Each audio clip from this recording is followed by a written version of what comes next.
Do you love your wife? Yes. Prove it.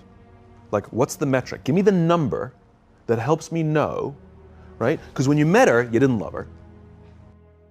Now you love her, right? Tell me the day the love happened. It's an impossible question. But it's not that it doesn't exist, it's that it's much easier to prove over time, right?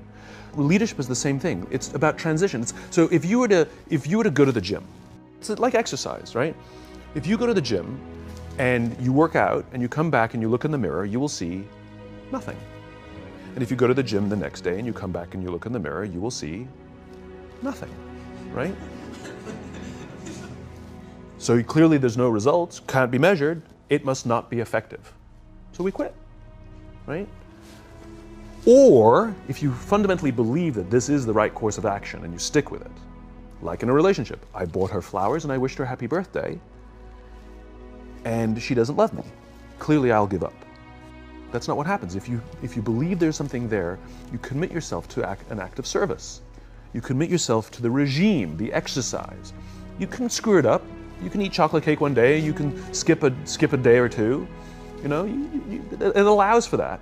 But if you stick with it consistently, I'm not exactly sure what day, but I know you'll start getting into shape. I know it. And the same with the relationship. It's not about the events. It's not about intensity. It's about consistency, right? You go to the dentist twice a year, your teeth will fall out. You have to brush your teeth every day for 2 minutes. What does brushing your teeth twice a day for 2 minutes do? Nothing. Unless you do it every day, twice a day for 2 minutes. Right? It's the consistency. Going to the gym for 9 hours does not get you into shape. Working out every day for 20 minutes gets you into shape. So the problem is we treat leadership with intensity. We have a 2-day offsite, we invite a bunch of speakers, we give everybody a certificate, you're a leader, right? Those things are like going to the dentist. They're very important, they're good for reminding us or getting us back on track, learning new lessons, but it's the daily practice of all the monotonous, little, boring things like brushing your teeth that matter the most. She didn't fall in love with you because you remembered her birthday and bought her flowers on Valentine's Day. She fell in love with you because when you woke up in the morning, you said good morning to her before you checked your phone. She fell in love with you because when you went to the fridge to get yourself a drink, you got her one without even asking. She fell in love with you because when you had an amazing day at work and she came home and she had a terrible day at work, you didn't say, yeah, but let me tell you about my day. You sat and listened to her awful day and you didn't say a thing about your amazing day. This is why she fell in love with you. I can't tell you exactly what day, and it was no particular thing you did. It was the accumulation of all of those little things that she woke up one day and as if she pressed a button, she goes, I love him, right? Leadership is exactly the same. There's no event. There's no thing I can tell you you have to do that your people will trust you. It just doesn't work that way. It's an accumulation of lots and lots of little things that anyone by themselves is innocuous and useless. Literally, pointless by themselves. People will look at little things that are good leadership practices and say, that won't work, and you're absolutely right. But if you do it consistently, and you do it in combination with lots of other little things, like saying good morning to someone, that looking them in the eye. My friend George, who's a 3-star general in the Marine Corps, he says his test for leadership, and I love this, he goes, his test for a good leader is if you ask somebody how their day is going, you actually care about the answer.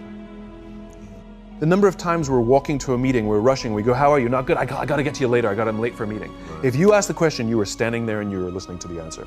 It's those little innocuous things that you do over and over and over and over that people will say, I love my job. Not I like my job. I like my job means, yeah, the challenge is great, they pay me well, I like the people. I love my job means, I don't want to work anywhere else. I don't care how much somebody else is willing to pay me. I'm devoted to the people here, and I care desperately about the people here as if they were my family. In business, we have colleagues and coworkers. In the military, they have brothers and sisters. That's how they think of each other.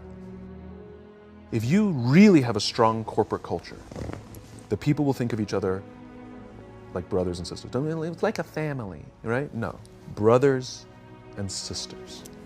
Deep love. Fight, but the love doesn't go away. Bicker, the love doesn't go away. You And I'll fight with my sister, but if you threaten my sister, you're going to have to deal with me.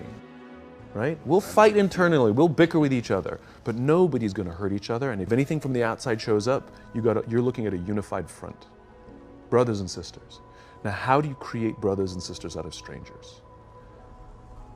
Common beliefs, common values, you know, parents, in other words, executives who care about their children's success, who care to raise their children, teach them skills, discipline them when necessary, help them build their self-confidence so that they can go on and achieve something more than you could have ever imagined achieving for yourself. That's leadership.